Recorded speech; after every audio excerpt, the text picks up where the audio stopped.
shall we begin? Let the games begin. All right.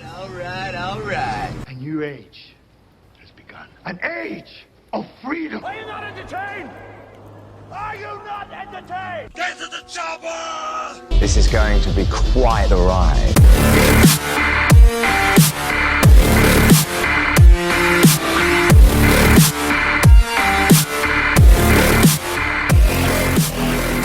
And hello, everybody, and welcome to the Movie Bit Podcast. I am your host, Christian. Thank you very much for joining me today. I don't know why I'm talking so fast. Hello, everybody. Welcome. This is episode 150. 150. That's crazy that I've been doing this podcast, at least movie news-wise. There's been more than 150 episodes, or at least 150 podcasts. But this is crazy. This is actually pretty cool. Forgive me for probably talking very quietly. There's some things going on in the house, and I don't know why I whispered that. But no, there's some things going on in the house that I probably should keep quiet about. But I want to do the podcast this week because I haven't done one in a few weeks, and I apologize for that. And I did not want to miss out on this week because there is a lot that came out this week. This is going to be a very trailer-heavy podcast because a lot of trailers dropped this week. So, yeah. But thank you, everybody, for the 150 episodes. This is pretty cool. I want to do something really big, but I just couldn't find the time to do it because, I'm just finished one job and I'm about to go on to another job, and it's just a lot of stuff going on. So anyway, let's get to the podcast, shall we? Like I mentioned, I've been gone a few weeks. I'm not going to go over what I missed. I usually try to go over what I missed when there was no podcast the week before or after the podcast came out. But again, it's been a lot of weeks and there's been a lot of stuff coming out. But we're just going to go off and do a clean slate of everything going on. So let's get to the podcast. Like I mentioned, there was a lot of trailers that came out this week. So we're going to not talk about those first because there was just so many trailers that came out this week. I'm actually going to switch it up and we're going to talk about the movie news first, which is something I usually don't do, but we're going to do it this week. So let's get to it. The first movie news item of the week is that Steven Spielberg's production company, Amblin Partners, has made a deal with Netflix, which will reportedly cover multiple feature films per year. The deal will coexist side by side with the deal that Spielberg and Amblin have with Universal Pictures, although neither gets dibs on Amblin films, so Spielberg and Amblin will do films for Universal, and they will also do films for Netflix now that this deal is in place. Spielberg did release a statement saying this: at Amblin, storytelling will forever be at the center of everything we do, and from the minute Ted being, I forgot to put down his last name, but Ted is one of the main head honchos over at Netflix, and I started discussing a partnership, it was abundantly clear that we both had an amazing opportunity to tell new stories together and reach audiences in a new way. So that was his quote. There was more to that quote, but that's kind of the big centerpiece of that. Now, when this news broke out, everyone, of course, went online and mentioning how interesting this is because 2 years ago, Spielberg supposedly and later disputed by Spielberg and his team, tried to get a day-to-date streaming releases banned from being eligible for Oscars. And of course, Netflix was being one because if you remember 2 years ago, Netflix really started pushing for their films to be nominated for Best Picture. Now, again, this was disputed by Spielberg and his team, saying that he was misquoted, and Spielberg himself came out and later said that he didn't mean that, none of that was true, and he just wants people to find their form of entertainment any way they can, as long as they get access to it, and as long as they're, watching, good stories. So say what you will, but either way, this is a big win for Netflix. Obviously, Netflix is ranking in a lot of things lately. They have that deal with Sony now, that we talked about, I think it was last month or 2 months ago. I think it was 2 months ago. But yeah, they've been talking, so Netflix has been, just trying to get a lot of stuff done. Obviously, the streaming wars are still going on, with everything. So, and now, new streaming services popping up here and there. So this is a pretty big deal for Netflix to nab a name like Spielberg. That's pretty impressive. So moving on, we're going to stick to Netflix here for a little second. And Jerry Seinfeld, yes, the famed comedian Jerry Seinfeld, is set to produce, direct, co-write, and star in a Netflix comedy called Unfrosted, which will chronicle the invention of the Pop-Tart. Yes, the Pop-Tarts. Seinfeld co-wrote the script with Spike Feinstein, I think that's how you pronounce that last name, and Barry Martyr, and is inspired by a joke that the comedian once told on stage and later unpacked in a New York Times video. I will try to put that video, or actually I will put that video, not try, I will put that video in the description / show notes area if you want to go check that out and see that for yourself. This continues the partnership between Netflix and Seinfeld, who made a deal back with the streaming service back in 2017 when his Comedians in Cars Getting Coffee series went from Crackle to the series. That also followed by some comedy specials and some other things along the way as well. So production is expected to begin later, or next year, I should say, not later this year, next year. So this is pretty cool. Seinfeld hasn't really done any live action movies. He did the B movie, which I think technically was his last movie that he did, which was a long time ago. But he, tends to stay away from movies and even from the spotlight in general. He doesn't really do a lot of stuff other than the, Comedians in Cars Getting Coffee series. But that's pretty much it. He doesn't really do movies or stuff like that. So this is a pretty big deal that he's going to do this. I don't know. There was no, details on how the movie was going to be, how it was going to approach the joke that he made or everything like that. So there you go. So again, I will link that video down below so you guys can go check that out, especially if you've never heard it. So it's kind of funny. Moving on, Rachel Ziegler from the upcoming West Side Story reimagining, which will be directed by Steven Spielberg, has landed the role in Disney's live-action adaptation of Snow White. Mark Webb, who directed 500 Days of Summer, and he also directed the Amazing Spider-Man movies, he will be directing with the movie going into production sometime next year as well. Snow White and the Seven Dwarfs was, of course, Disney's first animated feature all the way back in 1938, and of course became a massive success, which led to more massive successes with their animated features. And of course, now they're remaking them into live-action movies. Insiders say the live-action film will expand upon the story and the music from the original, with Benji Pasek and Justin Paul, who did the music for La La Land, The Greatest Showman, and the upcoming Dear Evan Hansen adaptation. They will write new songs for the movie, and those insiders also say that Disney higher-ups are excited with what the duo has come up with so far. So, obviously this thing is already in the works. Ziegler's role in West Side Story is reportedly what pushed her over the edge during the audition process. And besides this, she will also be seen in Shazam! Fury of the Gods, which is currently filming. Ziegler is pretty much a newcomer into Hollywood. West Side Story, I believe, is going to be her first big Hollywood production. Of course, there was a trailer for that released, which looked okay. I mean, it looked fine. But she's getting, a lot of work recently. And if West Side Story is as good as, early insiders are saying, then, maybe we'll be seeing a lot more of her in the future. So, but she has been cast in as Snow White. I think this is really cool. I don't know anything about Rachel Ziegler. Again, she's relatively unknown. So, more power to her. She can knock this out, especially, Snow White. I'm assuming that Disney would try to do something very good and very special for this, considering, again, it was their first animated movie that got them, that made them the powerhouse that they are today. Speaking of Disney, moving on, Scarlett Johansson will produce and star in Disney's Tower of Terror movie. Josh Cooley, who was one of the writers on Inside Out, is currently writing the script, although plot details are currently being kept secret.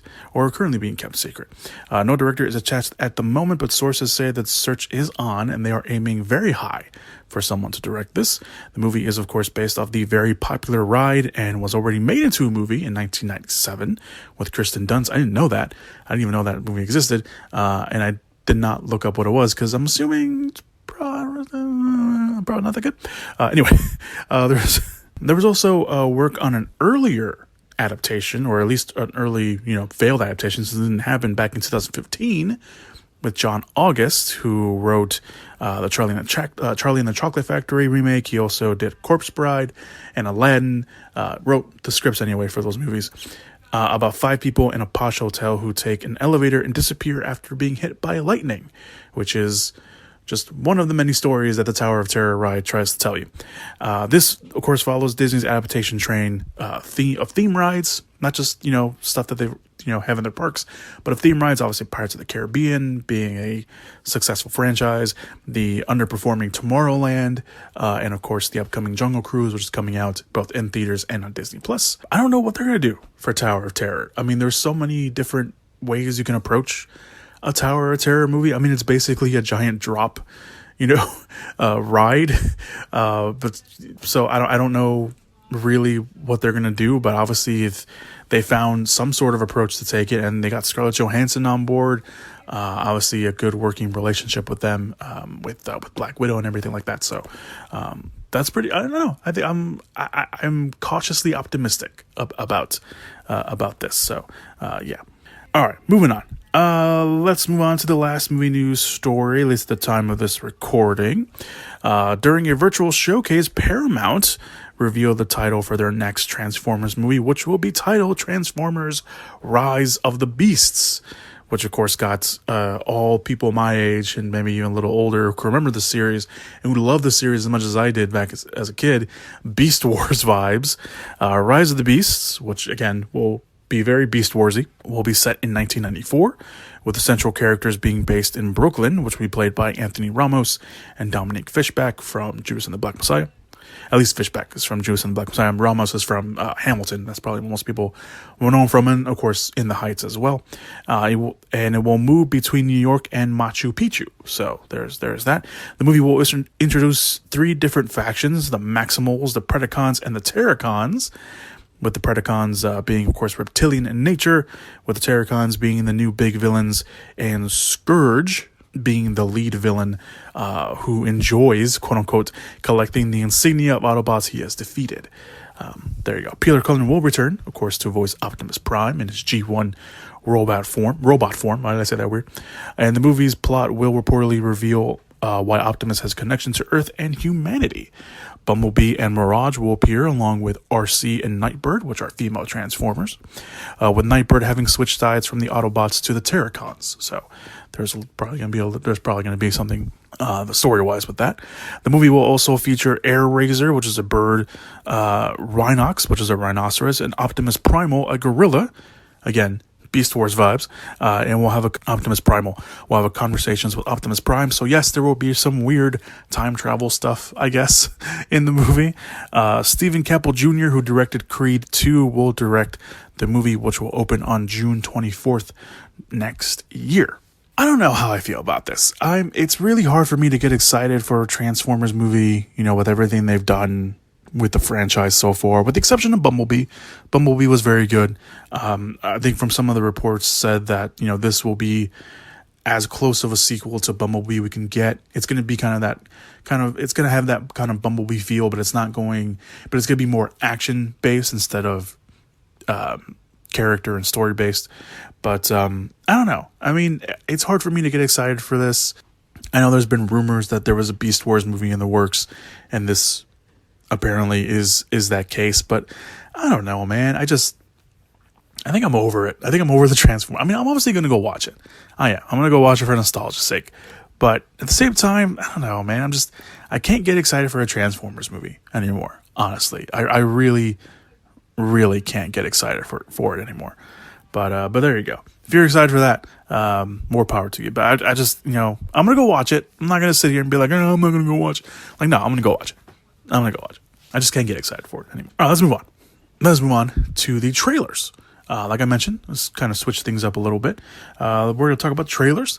The first trailer we're going to talk about this week is Universal's Candyman.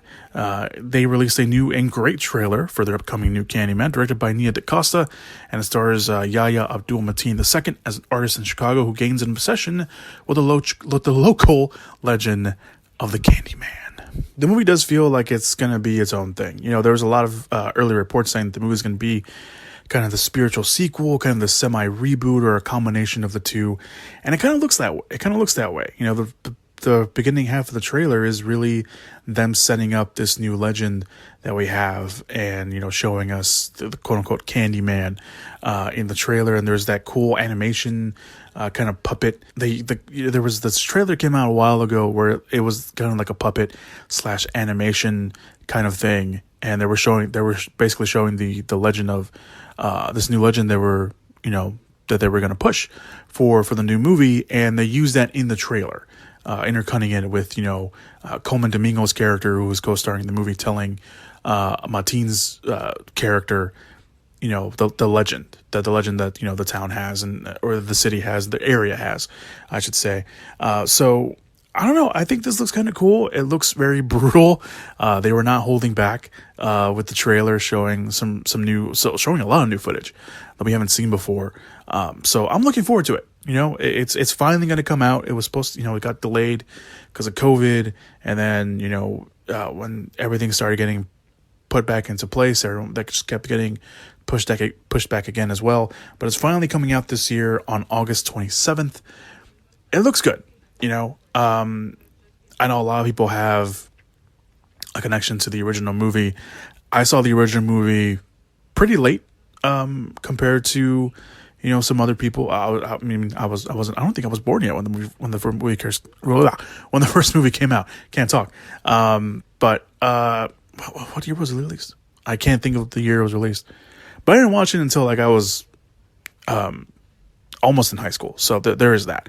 But I think it looks cool. I think it looks great. I think it looks like there's some body horror going on in there. It looks like maybe he's getting possessed. I don't know. We'll obviously have to wait and see what stuff like that. But I think this looks really cool. I really do. So I can't wait for that trip for the movie to finally come out. And they filmed it here. They actually filmed it here in Chicago. I think I actually drove past the set one time when they were still filming. I didn't see anybody. I didn't see anything because I was in my car and I was stuck at a red light. But I can see that they were filming something like down the street, and I think that's what they were filming at the time. So I don't know. I didn't see anything. It wasn't like when they were filming the third Transformers movie here in Chicago, where I actually saw the set and I saw Bumblebee underneath, at least I saw the Corvette anyway, underneath the tarp and stuff. But that was pretty cool. But anyway, we're not talking about Transformers. We're talking about Candyman. We were talking about Candyman because we're moving on to the next trailer, which is for Snake Eyes. Paramount released a new trailer for Snake Eyes, and it looks good. The trailer shows Snake Eyes, of course, played by Henry Golding, who gets into the ancient Japanese ninja clan by saving Storm Shadow, played by Andrew Koji. Who is apparently the heir to the clan. We don't really see that in the trailer, but I think we got it in the last teaser. And then proceeds to give him a home and teach him the ways of the ninja. All the while, the terrorist organization Cobra is after them, or after him. The trailer kind of makes it seem like they're also after him a little bit. They're trying to recruit him. We do see Samara Weaving. We do see a little bit more of Samara Weaving. We saw a very brief glimpse of her in the teaser. We see just a little bit more of her here as Scarlett. It looks like she's part of the ninja clan. Maybe she's playing a double agent who's working for the G.I. Joes and she's trying to infiltrate the group. I don't know. But we don't really get a lot of her in there. But we do also see Ursula Corberell's the Baroness. Carabelle is from Money Heist on Netflix. She plays Tokyo. So she's in here as the Baroness. We finally see a little bit more of her in the trailer. And like I mentioned, it looks like she's trying to recruit Snake Eyes because it sounds like she knows who she is or who he is. And maybe he turns her down. I don't know. Obviously, we don't know anything about that, but this is pretty cool. I like the trailer. Larry Hama, who is a G.I. Joe comics writer, especially a lot for Snake Eyes and Storm Shadow, has praised the story and the relationship between Snake Eyes and Storm Shadow in the movie, saying it's more like brothers, and that they will explore that in the movie. Kind of does look like that way in the trailer. So obviously they're not giving too much away. They're showing a lot of the action, which looks really, really good. So I cannot wait for the action in this, because again, it looks really, really good. Even from the teaser, it looks great, but they show a lot more here, and it looks pretty good. So if anything, you're going to be in it for the action. I did not put the release date for Snake Eyes on my outline. I know it's coming out this year. I think it's October. I think it's coming out in October. I could be wrong about that, because I think they moved it. Maybe they moved it to July. I don't know. It's coming out soon. Let's put it that way. I am so sorry. This is unlike. See, this is what happens when we don't do a podcast for like 3 weeks. So moving on. Let's just move on from that. Netflix. The next trailer we're going to talk about is that Netflix released the first trailer for their Western, The Harder They Fall, and the cast is jam-packed in this. The synopsis reads like this. Nate Love, played by Jonathan Majors from Lovecraft Country and The Five Bloods, and rounds up his old crew when his former enemy, played by Idris Elba, is released from prison. Those joining him include his former lover, stagecoach Mary, played by Zazie Beetz, hot-tempered Bill Pickett, played by Eddie Garthurgy, I think that's how you pronounce his last name. He was in X-Men First Class. He was also on the Blacklist. The fast-drawing Jim Beckworth, played by R.C. Ryler, the Blue Ranger from the Power Rangers reboot. That's his crew. Love is up against Rufus Buck, played by Elba, and his band of criminals like treacherous Trudy Smith, played by Regina King, and Cherokee Bill, played by Lakeith Stanfield. The movie is directed by Jameis Samuel. I think that's pronounced his name. Apologize if that's not how you say it. He's a music producer who has worked with Jay-Z, who is a producer on this movie. So there is that. That's pretty cool, I guess. Delroy Lindo also co-stars along with Damian Wayans and Dion Cole. This looks pretty cool. It looks like a very stylized Western. The beginning of the trailer starts off with what you assume would be like a train heist or something like that, but and it almost looks like that because Regina King's character and Lakeith Stanfield's character take the train with their crew, and they go in, and it looks like they're gonna knock over a safe because there's a bunch of soldiers protecting it, and they tell him to open it, and out comes Idris Elba's character in chains because he's a prisoner, and then he's like Idris Elba kind of like just walks along the train cart, and his whole crew is just shooting up all these soldiers, and he's just walking all cool. So this looks very stylized, looks very cool. It's a great cast. It's a Western of all things, and I'm excited for this. I knew this was coming out, but I didn't know what it was about. So I'm really excited for this after seeing the trailer. This immediately jumped on my must-watch list. There is no release date yet because Netflix, they say, oh, this is coming out in the fall, and then they'll drop a release date later. But it will be coming out this fall on Netflix, so you guys can go check it out. It is The Harder They Fall. The next trailer we're going to talk about is Marvel released a new trailer for Shang-Chi and the Legend of the Ten Rings, and it also looks very, very good. All the trailers this week were very good. So you'll be hearing me say that a lot, at least for the next three trailers. So it gives us a better look at the villain played by Tony Leung, who is playing, his character's name is officially Wen Wu, but he goes by many names, and one of the names is the Mandarin. So it looks like he's playing the actual Mandarin that that was falsely played by Ben Kingsley in Iron Man 3. He also happens to be the father of Shang-Chi, who was played by Simu Liu. I think I pronounce his name. If it's not, I apologize. The trailer does show off some brand new footage. It's really cool footage. Also shows off a lot of action, and it also, the big one obviously here that everyone's talking about is the Abomination, because the Abomination pops up at the very end of the trailer for the first time since The Incredible Hulk, which came out all the way back in 2008. That was the last time we saw the Abomination, or even mentioned the Abomination. And it looks like he's fighting a sorcerer, and then it may be Wong from Doctor Strange, Benedict Wong's character. That's what it looks like. At least that's who it looks like. I could be wrong. It could be someone that's very similarly built like him, but that's who it looks like at the very least. But that's really cool. I mean, the whole trailer was like really awesome, really cool. You see a lot more of the 10 rings being used in action sequences, and it looks like maybe Shang-Chi has some power over it, at least a little bit, because there's kind of like a power struggle at the very end. But the Abomination kind of stole the show from the trailer. So that's really cool, because it looks like they're part of like this underground fight ring. I don't know. It looks, I don't know, but either way, the trailer, the movie looks really great. Michelle Yeoh's in there. It looks like she has a scene with Lou at one point. Awkwafina, of course, is in there as well. The movie will come out on September 3rd, exclusively in theaters. They have already said this movie will not be getting the hybrid release, like a lot of other Disney movies, like Black Widow, which comes out fairly soon, or Cruella, or Jungle Cruise. So, moving on from one comic book property to another, the Suicide Squad has released a new trailer, not only with brand spanking new footage, but a better idea of the plot. Amanda Waller, of course played by, once again, Viola Davis, is putting the Suicide Squad together to stop Project Starfish, which is an alien organism that looks a lot like Starfish, who is actually Starro. Anyone who knows anything about comics or, you know, the DC world, you hear the name Starro and you're like, oh, that's interesting. But yeah, that's what they're going with in this movie. The trailer starts off showing us how Waller recruits Bloodsport, played by Idris Elba, using his daughter, and Bloodsport is of course serving his time for shooting Superman with a kryptonite bullet, which he does do in the comics, so it's very comic book accurate. I don't think we'll see that in the movie, or maybe they'll use like a body double for Superman, but we don't see it in the trailer, so who knows? Maybe we'll see it or not. This is a great trailer. All the trailers they've been releasing for the Suicide Squad have been great. I love them all.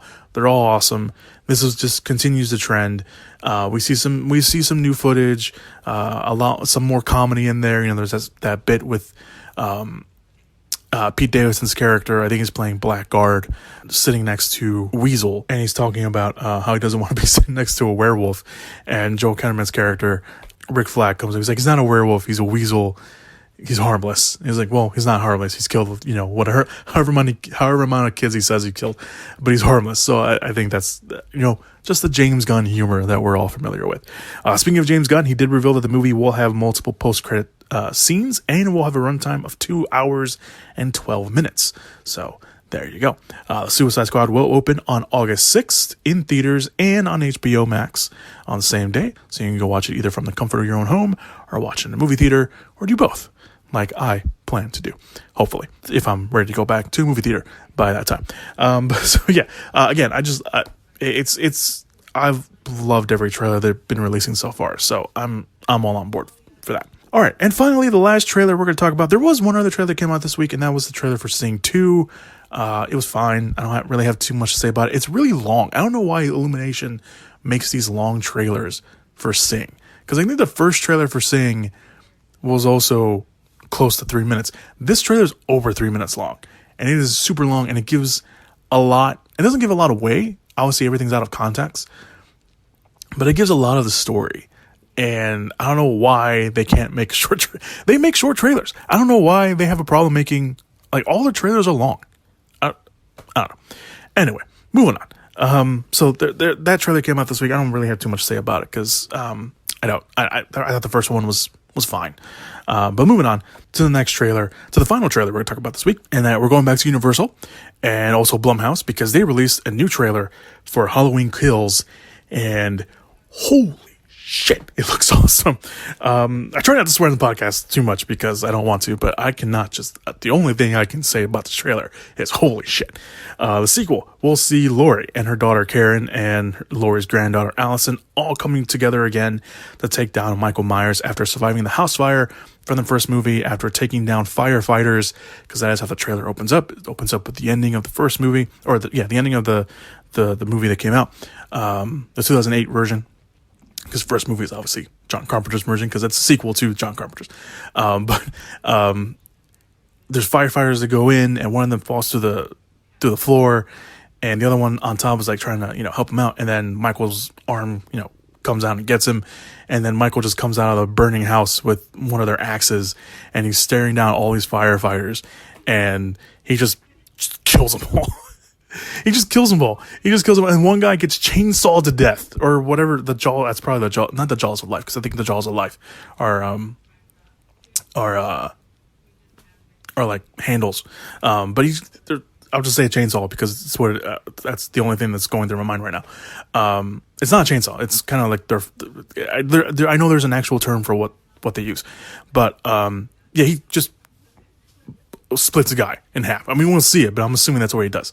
But yeah, this thing looks brutal.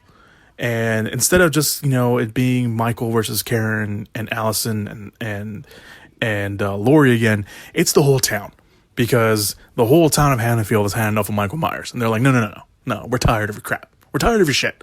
We're going after you. And they all hunt him down. That is what it is. So it's the whole town against Michael Myers. So it definitely gives off kind of like a Halloween kind of 4 vibe at the very end, because I think I know a lot of people love Halloween 4. I'm not the biggest fan of Halloween 4. I appreciate Halloween 4 for the kills, because the kills in Halloween 4 are very, very good. But it kind of has that kind of vibe where, like, it's the whole police force against Michael Myers at the very end. This, it feels like the whole town is just going after him. So that's pretty cool. Anthony Michael Hall will co-star as Tommy Doyle. Tommy, the character, is the kid that Laurie was babysitting in the first movie, so he's back here. Nancy Stevens will reprise her role as Marianne Chambers. I believe she is the nurse that helped Dr. Loomis in the first movie. So she's back, as well as, of course, being directed once again by David Gordon Green, who also co-wrote the movie once again with Danny McBride. They also had some help by Scott Teems. That will come out on October 15th. I'm super excited for this movie. I didn't even know they were going to be releasing a new trailer, and they dropped it. And they dropped it like an hour after the Shang-Chi trailer came out. And I was all excited for the Shang-Chi trailer. I was like, oh, that's really cool. And then I was like, oh, here's a Halloween trailer. I'm like, oh, okay. And I watched it and I was like, holy shit. I still had the same reaction that I just gave you guys, because that trailer did not deserve. It didn't need to go that hard. And it did. Just the opening alone when he kills all those firefighters. This thing looks brutal because he's going around killing people. And there's one character, I recognize the actor, but I just didn't put his name on my outline. But he's talking to some people, and he makes he says that if you follow the trail of bodies, because it looks like Michael's just killing people on his way. I don't know where he's going, but he's just killing a bunch of people. And the guy says that follow the trail of bodies, and you follow the trajectory of where Michael's going. It looks like he's going to his childhood home. So it looks like they're going to go back to the childhood home of Michael in the sequel. And it looks like maybe at some point along the way, Allison, the granddaughter, beats him there, or something to that effect. Because at the very end, it looks like he's about to kill her, and then someone comes up behind her, or someone comes up behind Michael, and she gets a hold, or not her. I think it's it's Judy Greer's character. It's the mother. It's Karen, the daughter of Laurie. She gets a hold of the mask, and she's kind of just taunting him. It's like, you want to come and get it. So, and it looks like he does come out of the house. So I don't know if we'll see his face. We got little glimpses of his face in the 2008 version. I don't want to see the first movie because obviously, again, this is supposed to be a sequel to John Carpenter's movies. But we see little glimpses of his face in that version, or in that movie, in the last movie, I should say. So I don't know if we'll see his face in this one, but I think it's kind of cool that we're going to have this whole town of Haddonfield go up against Michael Myers, and he's just going to kill them all. So yeah, this is interesting. I'm more intrigued in this movie after seeing that trailer, because I didn't know what to expect from the trailer. I mean, we already know we're getting 3 movies. We're getting this one, Halloween Kills, and then we're getting Halloween Ends, which will be the last movie, which I believe will come out next year. I think they were going to do that. I think it's either coming out next year or in 2 years, in 2023. Obviously with COVID is, kind of bumping. I think they may have made an announcement about it, but I can't remember if they did or not. But either way, I'm really looking forward to this. I really am, because this is really cool. And then there's that line with Laurie where she says that every time he kills, I forget the exact wording, but it's like every time he kills, he gets stronger. So I don't know if they're going the supernatural route with Michael, because at the same time she's like, Michael, we killed him, and something along those lines. But I don't know where they're going to go. And I think that's the part that intrigues me the most. There's a lot of people out there also saying that the movie gave away too much. We're seeing everything out of context. Relax. Obviously the kills are bumped up, because we saw a few kills in the first trailer. This one shows those at least 5 on screen. So if there's 5 on screen in the trailer, just imagine how many more there's going to be in the actual movie. So I'm looking forward to it. I really am. Obviously we know that there's another movie coming up. So I'm making the speculation that maybe this one has a Halloween 4 ending where they think they kill Michael Myers, and then, he actually doesn't die, obviously, and he comes back to life, and he goes back into town and starts killing people. That's my assumption, because I don't think that they're going to go with, the man in black. They're not going to go with the cult, whatever the cult was called from the later half of the series. I don't think they're going that route. I really don't think they're going that route. So we'll see. But I'm really excited for this. I'm looking forward to it. I know there's more things I want to say, but I just can't think of them right now. But it's a really cool trailer. I really like it. So, yeah. All of these trailers, including the Sing 2 trailer, which I briefly talked about, will be down below, linked in the description / show notes area. I'm just going to move on because I know I said that wrong, but I just can't talk now. But thank you guys so much for listening to the podcast. That's it. That's all I got for you guys, at least at the time of this recording. Obviously, if anything big drops, I'll talk about it next week on the podcast. Or you can go follow the Twitter page for the podcast. I have the Twitter page down. It's been inactive recently because of work, but obviously I'm not working as much as I used to anymore. Because my first job just finished. Now I'm going to move on to my second job, but my second job doesn't take too much of my time. So I'm going to have a lot more time to post on the Twitter and post on the Instagram as well. Links to those are down below. Other links down there are also, like I mentioned, links for the trailers. There are also links for other places you can listen to the podcast. If you're listening to this on YouTube, awesome. Hit that subscribe button, like it. Comment what you liked about the podcast or about what you liked about the movie news of the week. If you're listening to this on Spotify or Stitcher or Apple Podcasts, appreciate that too. Subscribe, rate if there's a rating option. I don't think there's a rating option on Stitcher. I can't remember. There might be one on Spotify. Anyway, regardless of that, thank you for listening to the podcast. I'm Rusty. It's been 3 weeks. Thank you guys so much for listening to the podcast this week. Very much appreciate it. I can't speak. I might be in the hot room. I closed the door because the air conditioner would sound, and you've been dealing with sounds, background sounds, the other 2 podcasts, so I don't want to do that anymore. But yeah, all right, that's it. I'm done. I think I'm done. Thank you guys so much for listening to the podcast this week. I will see you guys next week. Have a very safe, fun weekend, and of course, as always, go watch some movies. Whoop whoop! Yeah! Give it up! Movies!